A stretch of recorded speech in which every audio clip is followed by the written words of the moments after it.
Sementara itu pemirsa, dalam debat publik perdana Pilkada Sumatera Selatan yang dilakukan oleh KPU Sumatera Selatan, dinilai oleh pengamat masih belum sesuai ekspektasi publik khususnya masyarakat umum. Karena tema dari subtema yang ada cukup luas, sehingga perlu dilakukan evaluasi.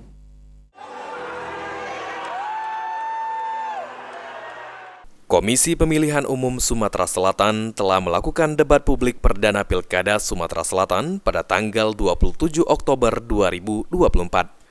Dalam debat perdana ini, para calon gubernur tampil dan memaparkan visi misi serta menjawab sejumlah pertanyaan yang diajukan panelis, lalu melakukan tanya jawab dengan sesama calon gubernur. Dari pengamatan salah satu pengamat politik Sumatera Selatan, Bagindo Togar, jika debat perdana Pilkada Sumatera Selatan masih belum sesuai ekspektasi publik, khususnya masyarakat umum, bahkan Bagindo memberi nilai 5 dalam gelaran debat perdana Pilkada Sumatera Selatan. Hal itu didasari dengan banyaknya tema serta subtema yang ada, yang berbeda dengan daerah lainnya di tanah air seperti Jakarta, serta juga tidak perlu adanya tim perumus. Yang perumus itu domainnya serahkan pada KPU. Kalau KPU itu mampu. Kalau nggak mumpuni harus kerja keras dengan mencoba menggait, tapi tidak harus diungkapkan.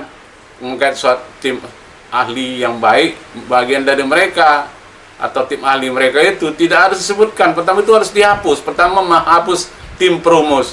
Tim panelis diperkuat dan langsung berkaitan dengan tema. Dan tema tidak boleh terlalu ribet dan temanya terlalu banyak. Contoh. Bagindo juga menilai dalam debat perdana Pilkada Sumatera Selatan, calon gubernur nomor urut 2 Edi Santana Putra lebih unggul dari calon gubernur lainnya karena sangat menguasai bahan dan jawaban, setara dengan kualitas ilmu pendidikan yang ditempuh oleh Edi Santana Putra saat ini.